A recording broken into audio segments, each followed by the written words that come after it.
Senhoras e senhores, sejam todos muito bem-vindos ao podcast Trabalhamos com o que Temos. Porque aqui a gente trabalha com o que a gente tem, ainda que o que a gente tem seja nada, não é? A gente trabalha com o que a gente tem. Sim, esse é o nome do podcast, senhoras e senhores, e nós temos convidados hoje. Antes de qualquer coisa, eu preciso dizer que o nome do podcast ele foi escolhido por ser um bordão meu. Então, eu sempre falo isso para os meus pacientes, que é importante a gente trabalhar com o que a gente tem. Então, a ideia é trazer nesse podcast algumas ferramentas que eu, Juliana, uso para trabalhar com o que eu tenho e para poder passar para as pessoas que dá para elas trabalharem com o que elas têm também. Então, sei lá, achei legal explicar. E aí, hoje, a gente vai falar um pouquinho sobre ansiedade, sobre como o cérebro da gente funciona. Então, o que acontece dentro do cérebro da gente quando a gente fica ansioso?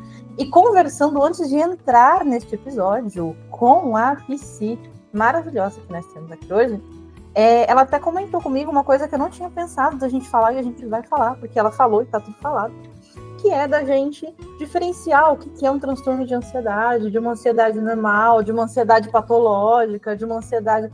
Porque tem tantas ansiedades, não é, Lari? Hoje eu trago aqui para conversar comigo e para interpretar as minhas experiências de vida a psicóloga Larissa Mancilla. É Mancilla mesmo? Pronuncia desse jeitinho? Desse jeitinho, Mancilla. Oh, muito bem. E a Larissa, ela é formada em psicologia, ela é especialista em terapia cognitivo-comportamental. E, gente, eu não conheço outra pessoa que fale tanto sobre ansiedade que nem ela. Lari, vai lá. Se apresenta para nós aí. Conta, quem é você? Então, meu nome é Larissa. Eu sou psicóloga formada na UEM, que é a Universidade do Estado de Minas Gerais. E eu me interessei muito pela psicologia justamente porque eu sofria muito de ansiedade. Então, sempre foi um tópico que eu falava assim, eu quero entender, eu quero conseguir ajudar as pessoas, eu quero conseguir fazer alguma coisa com o que eu tenho, mesmo que Ela pegou o espírito da coisa, senhoras e senhores, ela entendeu o que ela está fazendo aqui hoje. E desde que eu me formei, eu vi que cada vez mais tem uma crescente de pessoas que falam que têm ansiedade, né? Então, eu vi que era mais do que um desejo meu, era uma necessidade acabar falando sobre isso. Uhum. E eu fiz cursos de capacitação em transtornos de ansiedade. É uma área que eu trabalho muito, que eu tenho muito interesse. E é uma área que eu já melhorei muito e que eu espero também conseguir ajudar muitas pessoas a melhorar. É muito curioso, porque a gente da área da psicologia, a gente acaba se embrenhando na psicologia porque a gente passou por alguma coisa. Uhum. Né? Essa é uma máxima, assim. Então, eu tive muitos casos de depressão, eu tive muitos casos de tentativa de autoextermínio na minha família, e eu me embrenhei na psicologia porque não é legal conviver com depressão, deixa eu ajudar as pessoas a conviver com isso, né? E no seu caso, bem do tema de hoje. Que legal, não sabia disso. Olha só, trabalhamos juntas há tanto tempo que eu não sabia disso. Eu tinha uma ansiedade braba, assim. Eu tinha muitas crises, várias crises por dia. Começou com ansiedade social e depois foi partindo para uma TAG. E aí só melhorou muito de uns tempos para cá. Eu acho que uns 2 anos para cá que eu falo que melhorou bastante, teve uma melhora significativa. Mas é claro que a gente sabe que sempre tem uma recaída, sempre tem ali um momento em que fica ansioso, né? Que é uma coisa que a gente vai falar também. Essa diferenciação de nunca mais fiquei ansiosa para não tenho mais um transtorno de ansiedade. É uma diferenciação aí que a gente vai falar também. E é bom a gente explicar direitinho, porque se você tem um transtorno, o transtorno ele é seu, não tem o que fazer, né? Você ganha presente, o transtorno leva, porque, né, é pra vida. Agora, não ter crises é uma coisa muito positiva e entender que tem ansiedades que são boas. Eu sempre dou o exemplo de quando a gente ia pro passeio na escola, quando a gente era criança, que a gente nem dormia. Então, sei lá, eu na minha época de escola, 1884 anos atrás, eu, sei lá, vou pro Parque da Mônica, cara. O Parque da Mônica era muito legal, e aí, tipo, eu não dormia, eu tinha dor de barriga um dia antes. Eu acho que não é uma ansiedade ruim, né? É uma ansiedade até que positiva, porque você tá esperando uma coisa boa, né? Sim, porque tudo que é incerto faz com que a gente fique ansioso. Então é normal a gente ficar ansioso sempre, né? Gente, eu gostei. Se eu tivesse um marca-texto agora, eu grifaria essa fala sua. Não é? Tudo que é ansioso faz a gente ficar... Tudo que é incerto faz a gente ficar ansioso. Eu grifaria essa frase. Eu gostei dessa frase. Anota. Bom, pode roubar, eu deixo. Lari, me conta então, por favor. O que acontece no cérebro da gente quando a gente fica ansioso? Então, essa pergunta é uma pergunta muito complexa, né? Porque acontecem muitas coisas quando a gente fica ansioso. O principal que eu acho que é importante a gente entender é que a ansiedade, ela vem justamente do medo. Ela vem da incerteza, igual eu estava falando. Então, todas as vezes que a gente tá ali preocupado com alguma coisa, seja real ou não, a gente acaba ficando ansioso. A gente tem sintomas de ansiedade, né? E o que faz? O nosso cérebro, ele tenta proteger a gente de justamente lidar com isso que a gente não sabe o que é. Então, ele vê ali alguma coisa que está causando medo na gente, ele prepara a gente para lutar, para correr, para gelar, para ter todo aquele mecanismo de fuga ou de luta que a gente aprende, né? Então, a gente trabalha a partir disso. O que acontece, principalmente, é que a gente tem uma liberação de hormônios que fazem com que a gente libere mais estresse. Então, a gente tem ali... É muito inteligente, né? Então, assim, você tá estressado, aí o hormônio do estresse tá alto. Sim. Aí o seu cérebro olha e fala, a gente tá estressado, vamos nos estressar mais. E aí ele libera mais em cima do que já tem. É tipo isso, né? Porque o que a gente tem? A gente tem 2 lugarzinhos ali do nosso corpo que estão tentando lutar um contra o outro. Que é a amígdala e é o córtex. Uhum. É. Então a amígdala tá o tempo todo tipo assim, sinal de alerta, sinal de alerta, sinal de alerta, sinal de alerta. E o córtex, ele vem ali como se fosse tentando regular isso. Só que muitas vezes ele não consegue fazer. Então a gente fica preso nesse ciclo. Da gente ver que tem alguma coisa ali que a gente não sabe ao certo o que é. Aí a gente fica ansioso por causa disso. A gente tenta se regular e muitas vezes não consegue se regular justamente porque a gente está muito desregulado. Então... A regulação não acontece porque você está desregulado. Então, quanto mais desregulado você fica, mais desregulado você fica. Exatamente. Exatamente. Pra gente que é da neurociência, né, é extremamente importante entender esse papel da amígdala, porque, cara, quando a gente fala da amígdala, acho que é importante ressaltar que não é aquela que a gente tira quando tem inflamação na garganta. Uhum. Então, tipo, né, não dá. Essa é a amígdala cerebral. Eu não tendo ansiedade, não se preocupe. Isso. Então, a amígdala, ela fica no meio, bem no meio do nosso cérebro. Se a gente traçar uma linha, né, então na lateral, assim, se eu traçar uma linha, um paralelo, né, que passa ali pelo meio do miolo da cabeça, saindo ali pela jugular, eu vou atingir a amígdala. E a amígdala, ela tem o tamanho de um caroço de ervilha, uhum. E ela tem o poder de desregular o que já está desregulado, como a gente já vem falando da desregulação até. Sim. Então, ela vai preparar a gente para lutar ou para fugir. E eu não sei se você já viu alguma coisa do tipo, mas assim, a amígdala, ela faz parte da porção mais antiga do nosso cérebro. Né? Como assim? É, porque assim, com a evolução do ser humano, então a gente vem lá desde dos neandertais e a galera toda lá de trás, com toda essa evolução, a gente teve mudanças significativas no cérebro do ser humano. E a porção mais nova do nosso cérebro é o córtex frontal. E a mais antiga é daqui do meio para trás. Então, se você passar uma tiarinha aqui da ponta da sua orelha, você vai ver que aqui, essa parte da frente é a parte mais nova. E a parte de trás é a parte mais primordial, a parte mais antiga. A amígdala tá lá atrás. O que faz muito sentido, né? Porque é justamente o que regula ali o instinto, que a gente diria. Exatamente.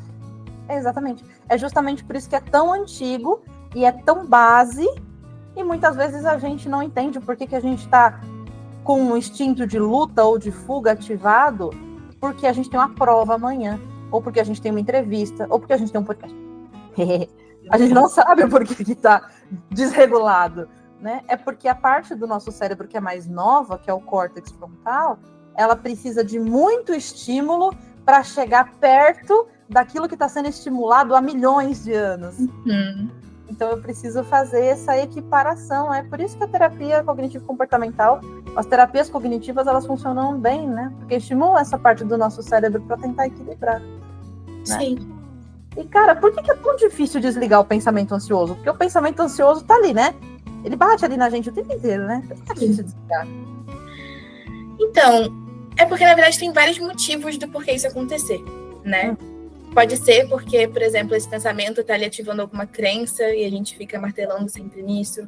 Pode ser porque a gente também fica ali numa hipervigilância, então a gente tem dificuldade de achar que essas coisas não vão causar ali uma ansiedade pra gente, né? Porque, igual você falou, a gente está acionando essa partezinha do cérebro, a amígdala, há milhões de anos. Então, muitas vezes, quando ela é ativada, é como se fosse assim, opa, sabe? Quem vai me tirar daqui agora? Então, a gente faz uma hipervigilância. A gente fica tão focado em preocupação, em futuro, em possibilidades, coisas que podem dar errado, que a gente acaba não conseguindo ter uma pausa ali, não consegue ter um respiro, sabe? Então, é como se fosse uma televisão. A gente tem vários canais pra gente poder focar, só que o único canal que a gente consegue focar é a ansiedade. Justamente porque a gente tá acostumando também com isso, né? E você acha que, sei lá, a quantidade de informação que a gente recebe hoje ajuda a gente a ficar mais ansioso? Eu acho que depende muito de como você lida com essas informações, né? Eu acho, porque... Assim...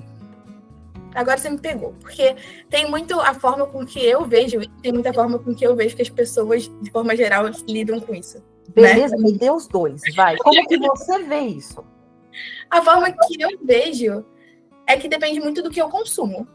Tá. Então, assim, se eu consumo muitas informações bobas, eu não ligo tanto pra isso, né? Mas eu vejo que, de forma geral, quanto mais informação a gente tem ao nosso redor, mais difícil é justamente a gente conseguir se desligar. A gente focar no que a gente sempre fala do aqui e agora. A gente fica focado em tantas coisas, sintoniza em tantas coisas ao mesmo tempo, que o aqui e agora fica um pouco mais difícil de achar e a gente fica mais ansioso por causa disso. Nossa, né? Esse aqui agora tá cada vez mais caro de encontrar, tá cada vez mais raro, né? Peça de esse aqui agora, não é não? Eu acho. É difícil de acreditar em tanto lugar ao mesmo tempo. Essa é a frase, essa é a pontuação, né? Nós estamos em tantos lugares ao mesmo tempo. Eu acho que a gente sempre falava que Deus é onipresente, né? Graças às redes sociais, a gente virou um pouco também, né? Porque a gente está em muito lugar. Sim. E é tão difícil de desligar, né? Sim. Agora, sim, a gente falou, tipo, que a gente tem a amígdala que ela liga, na hora que ela liga ali, instinto de luta ou fuga, né? E a gente também tem a paralisação, que ela também causa, né? Então, ou você se prepara para lutar, aí você vai para cima do negócio, ou você vira as costas e sai correndo, ou você trava. Sim. E não sai, né? A gente tem o córtex frontal que tá olhando para tudo isso e falando, meu Deus, para que essa gritaria? É tipo policial, sabe? A amígdala, ela acende a sirene e o córtex fica tipo, mas para quê? Mas para quê, né? E aí o córtex está olhando e falando, tá, 85 abas abertas, eu vou saber sim de onde vem a música, né? Já tô vendo de onde vem. A gente viu que essas partes, elas são meio que a discussão principal ali para deixar a gente ansiosa, mas você sabe me dizer se tem mais áreas do cérebro que são afetadas pela ansiedade? Ju, eu acho que as principais são essas, né? Você pode me corrigir se eu estiver errado, e provavelmente eu devo estar, porque você é especialista aqui na neuro. Então... essas duas, elas são as principais que se relacionam, né? Sim. Mas a gente também tem, por exemplo, a gente tem algumas áreas que elas são áreas voltadas para a linguagem. E muitas pessoas, quando ficam ansiosas, elas não conseguem falar. Sim. Porque a comunicação está cortada. Então, vamos supor, a nossa área de comunicação fica do lado esquerdo. Né? A área de fala, da linguagem, fica aqui do lado esquerdo.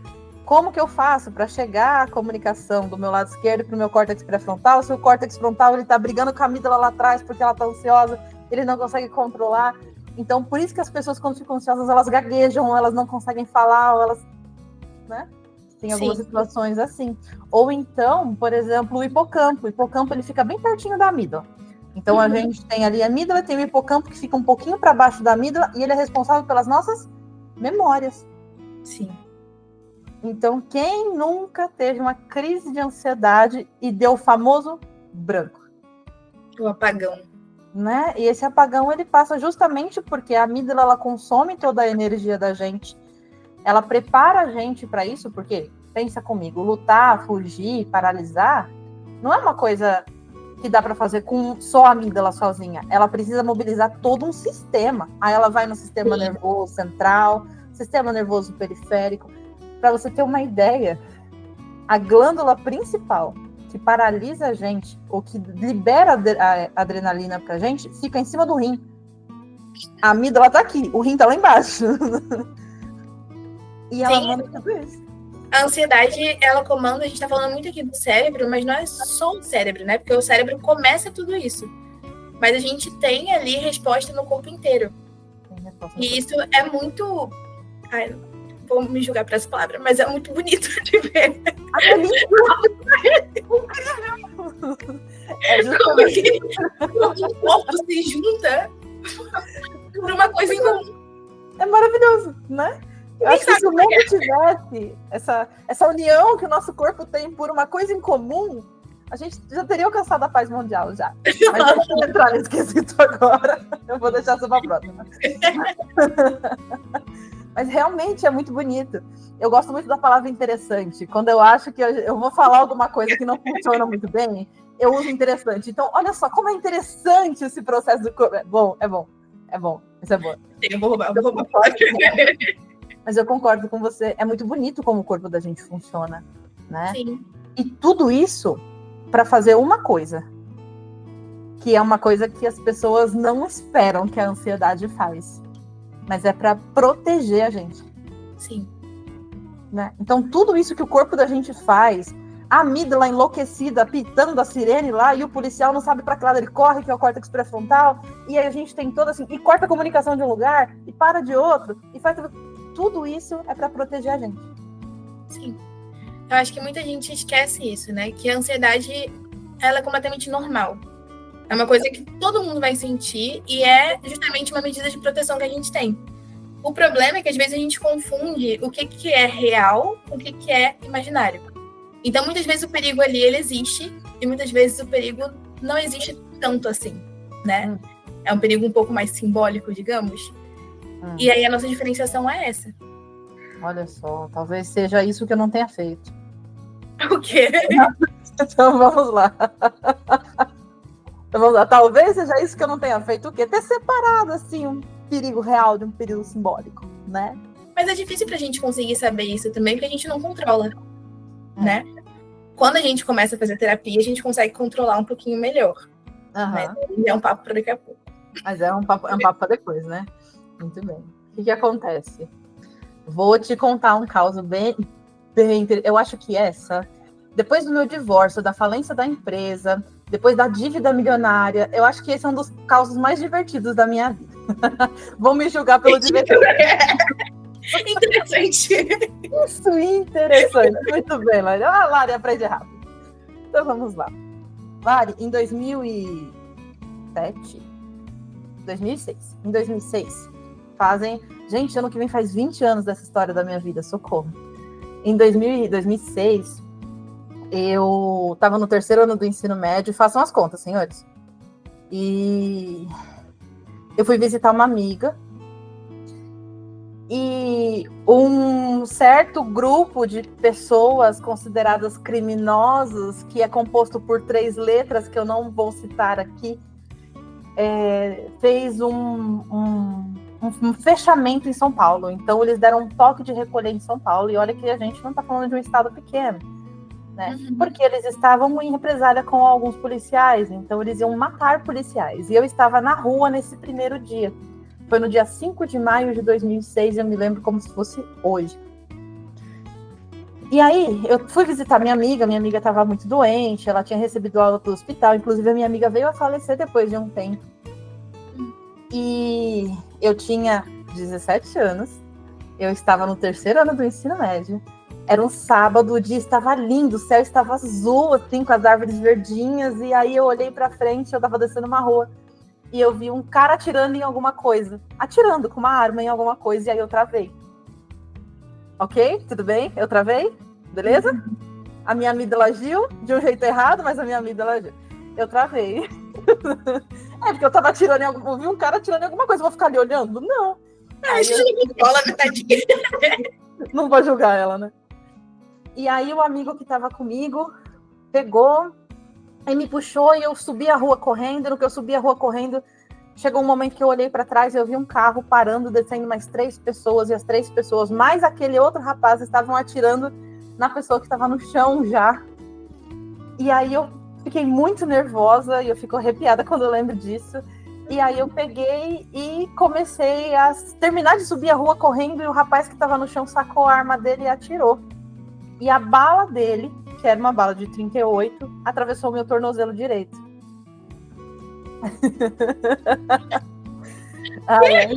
Eu disse que era uma história interessante.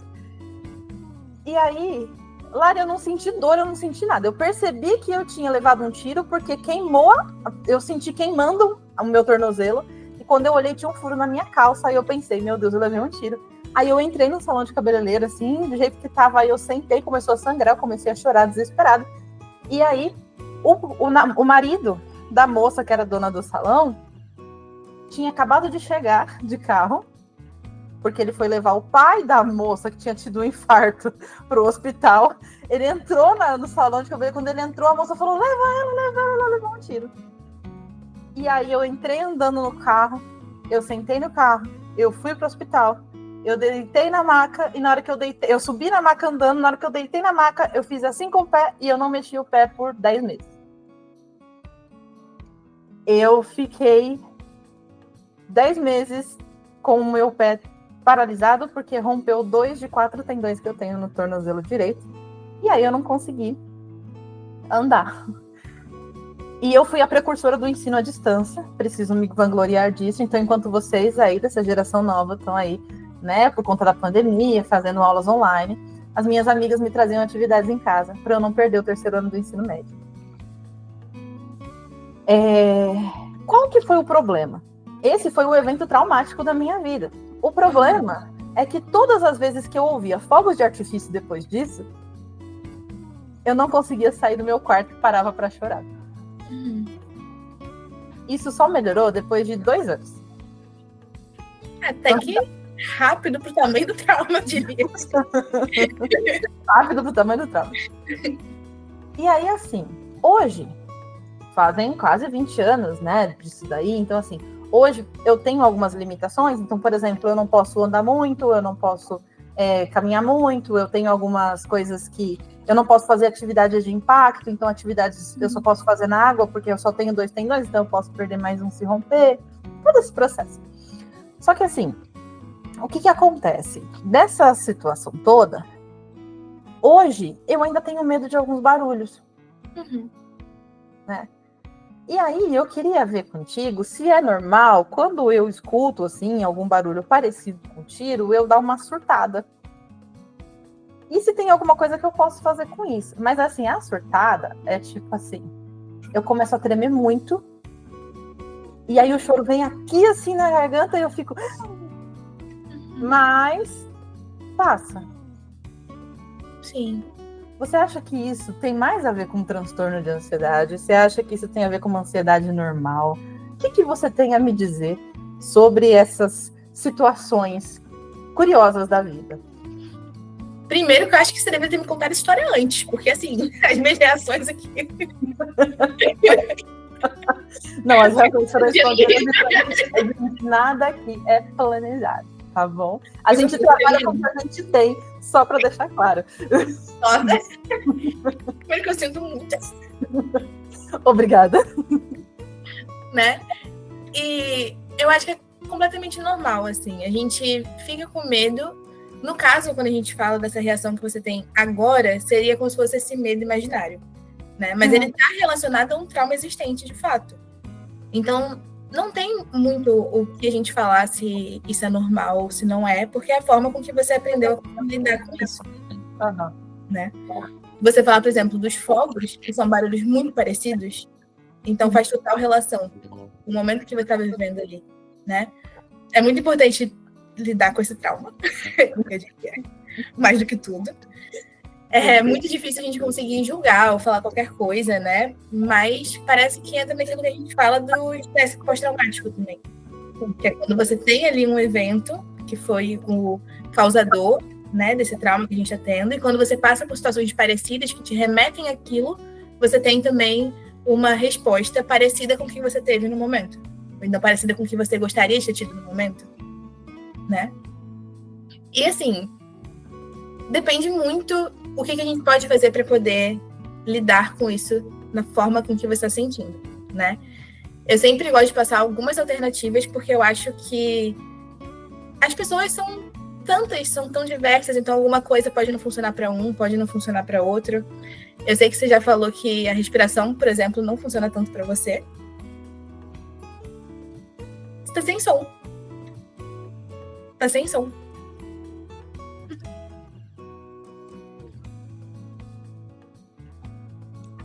Deixa eu ver. Voltou? Muito bem. Voltou. Então, a gente já se conhece tem um tempo, então a gente já sabe que respiração não é uma coisa que funciona muito para mim, né? Mas, se fosse para ser uma respiração, o que seria?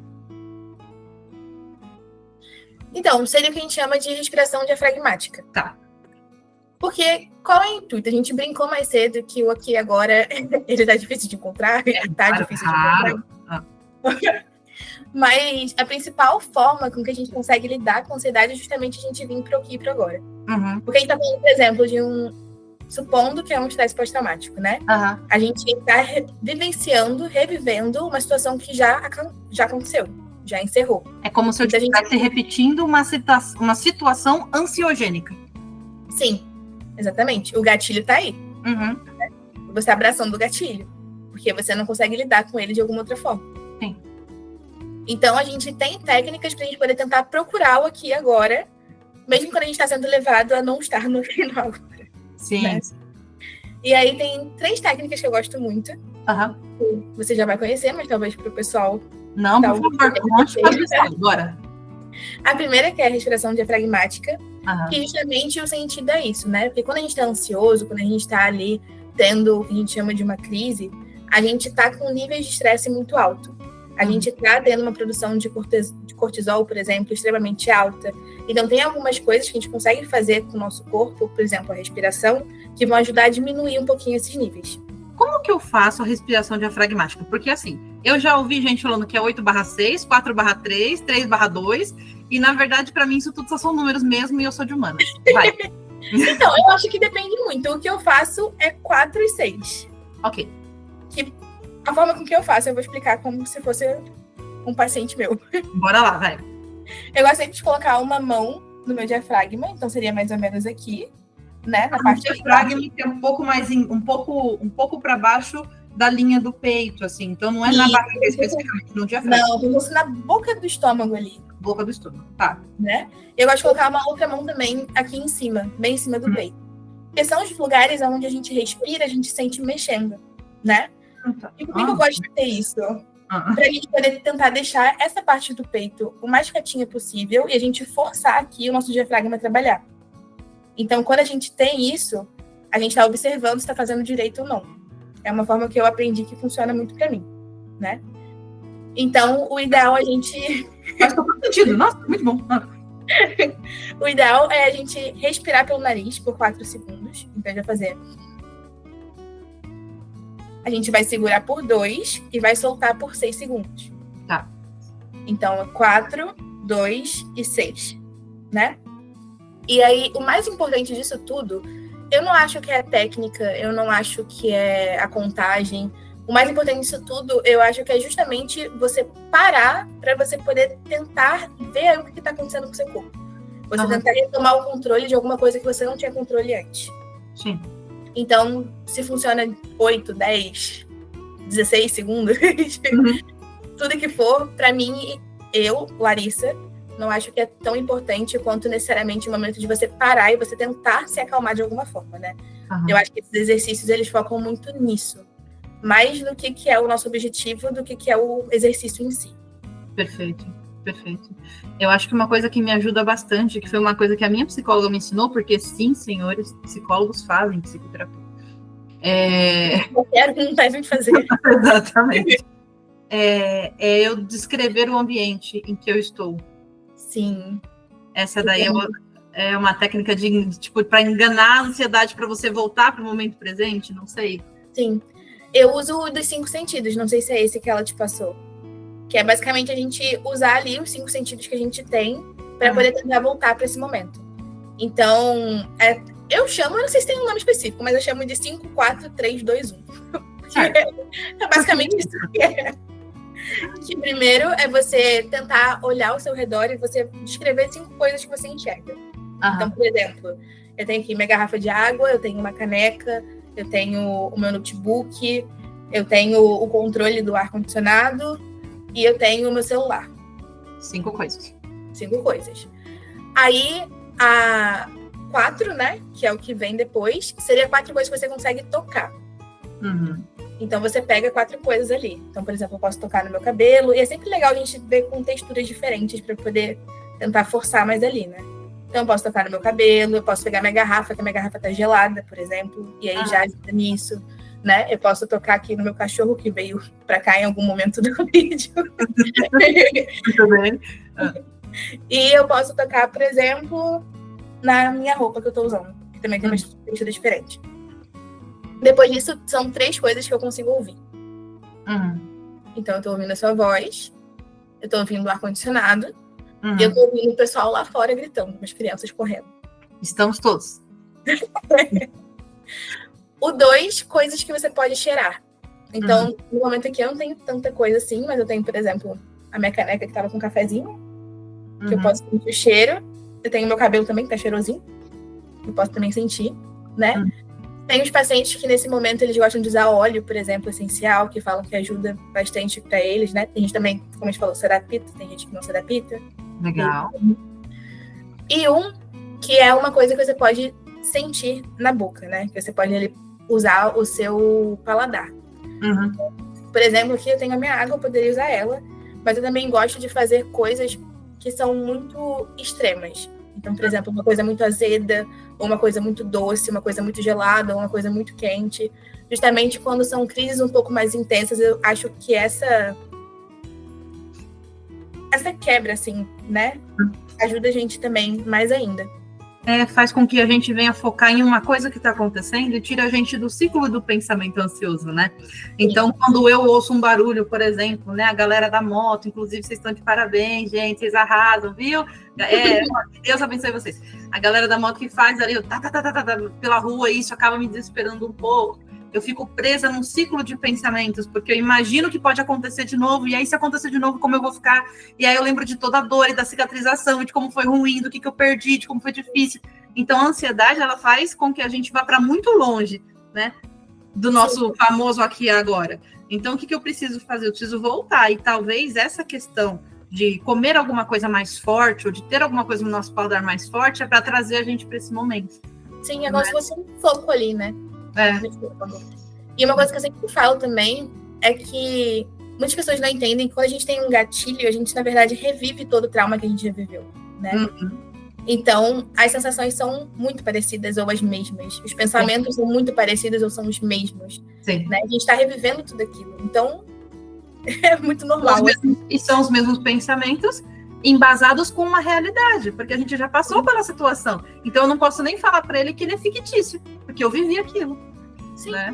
Exatamente. Qual que é a diferença, por favor, entre uma ansiedade saudável e um transtorno de ansiedade? Então, a ansiedade, igual a gente já falou, todo mundo sente, qualquer pessoa. A pessoa mais sadia do planeta vai sentir ansiedade em algum momento. Porque é uma reação natural quando a gente está frente a frente com medo. Sim. Então, assim, todo mundo vai sentir ansiedade. Aquela palpitação no coração, a mão suando, né? O tremor, porque tudo isso tem muito a ver com o que você falou do primitivo. Sim. De formas com que nosso corpo está se preparando ali pra gente fugir, pra gente lutar, pra gente travar. Então, isso todo mundo vai sentir. O que a gente tem que avaliar para poder saber se vai ser um transtorno ou não é avaliar se isso prejudica a qualidade de vida desse sujeito. Sim. Né, dessa pessoa. Então, a gente vai avaliar isso, vai avaliar como que é a relação dele com esse transtorno, vai avaliar se está prejudicando essa pessoa, vai avaliar também a frequência com que isso acontece, o tempo com que isso dura. São muitas coisas ali que fazem todo um sentido pra gente. Sim. Por que eu acho que isso é importante? Porque eu acho que banalizam muito, né? os sintomas ansiosos. Já que o Google disse que eu estou ansioso, então eu tenho um transtorno de ansiedade generalizado, eu preciso de medicamento. Quando às vezes é só aquela ansiedade que a gente falou lá no começo do episódio, de ir no Parque da Mônica de manhã e você tá com dor de barriga, é tipo aquilo que você tá. Mas o Google já te indicou, não tô falando que o Google tá errado, tá, gente? Ele só é generalista, ele vai trabalhar com as informações que você fornecer, né? Sim. Não tem análise clínica. Não tem ali uma visão, né, sobre a sua história, sobre a sua vivência, sobre nada para poder te falar se é de fato um transtorno ou não. Mas eu acho isso muito interessante da gente ver, porque o principal que a gente sempre estuda na faculdade é que uma coisa não pode ser considerada um transtorno, uma patologia, se ela não te traz nada de negativo, né? Se ela não te traz uma perda, por exemplo. Seja perda de qualidade, perda de relação, perda com você mesmo. Então, se tá ali acontecendo de vez em quando, mas não é o suficiente para você ver que tá lhe dando ali algo negativo, tá te causando algo negativo, muito provavelmente não é considerado um transtorno. Sim. Então, se é só um momento de ansiedade, né, busque a terapia que vai te ajudar, né? Se não é só um momento de ansiedade, se tá aí há muito tempo, busque a terapia. Também. Ai, muito bom. Adorei. Lari, se você pudesse, assim, aquele clássico para finalizar o podcast, um conselho simples para quem está ouvindo e lidando com ansiedade. Então, a pessoa está ouvindo e falando, nossa, não é só o Parque da Turma da Mônica. Tem mais coisa. Acho que a coisa está feia. Vamos lá. O conselho final, assim, para a gente poder fechar, porque, assim, a gente já conseguiu ver que a ansiedade é comum, acontece e precisa acontecer para a gente poder estar vivo, porque é um sistema de defesa do nosso corpo. O que não pode é causar prejuízo clínico, o que não pode é fazer alguma coisa de ruim acontecer na sua vida por aquilo, né? Sim. Já entendi que eu passei a minha vida inteira respirando errado, talvez agora eu me identifique um pouco mais com a respiração, vamos tentar. E o que você tem aí para a gente amarrar isso? Eu acho que o que eu tenho a dizer é muito básico, mas é porque eu acredito de coração, né? Que quando eu passava por isso, não importa quantas pessoas falavam pra mim que passavam também, eu sempre achava que o meu era muito diferente de todo mundo. Eu me sentia muito sozinha nesse lugar, né? E pra dizer que não tá sozinho, que é uma coisa comum, é uma coisa que muita gente passa, e você vai se relacionar com isso de uma forma, as outras pessoas vão se relacionar de uma outra forma, então é muito difícil a gente falar sobre isso. Mas por isso que é muito importante também a gente ter um espaço seguro para falar sobre isso da nossa visão, né? E a terapia é esse lugar. E a gente sempre pode também procurar fazer coisas ali que ajudem a gente a não se sentir tão isolados, a não se sentir tão longe e distantes, né? Do que a gente considera que seria o nosso ideal. E para fazer sentido o que faz sentido para você. Então, se você vê que uma coisa funciona para te regular, não importa se essa coisa não é necessariamente certa ou errada. Funciona para você, então funciona. Perfeito. É isso, gente. É sobre isso. Bom, acho que ficamos por aqui. Eu queria muito agradecer a Larissa. Acabei pegando ela de surpresa nas coisas aqui. Né? Eu acho que é para ser isso mesmo, é para ser uma conversa, é para ser uma troca leve, tranquila, e para a gente poder entender que todo mundo é ser humano e todo mundo vai passar pela situação. Então, vale a pena a gente aprender de verdade a trabalhar com o que a gente tem. Lari, muito obrigada. Ai, obrigada a você, Ju. Eu tava tão nervosa, tão ansiosa. Ansiosa, disse ela. E aí, deu certo? Deu certo. Muito bem. Tudo que é novo a gente estranha, mas minha primeira vez no podcast, né? Então... Tá louco, estreou bem. É isso aí. Se esse episódio te ajudou a entender que tá tudo bem trabalhar com o que você tem, segue a gente e manda para alguém que também precisa aprender a trabalhar com o que tem, porque a ideia é essa. Aqui a gente trabalha com o que a gente tem. E hoje a gente teve 2 PCs para poder falar de um tema legal. Muito obrigada e até a próxima. Até. Tchau.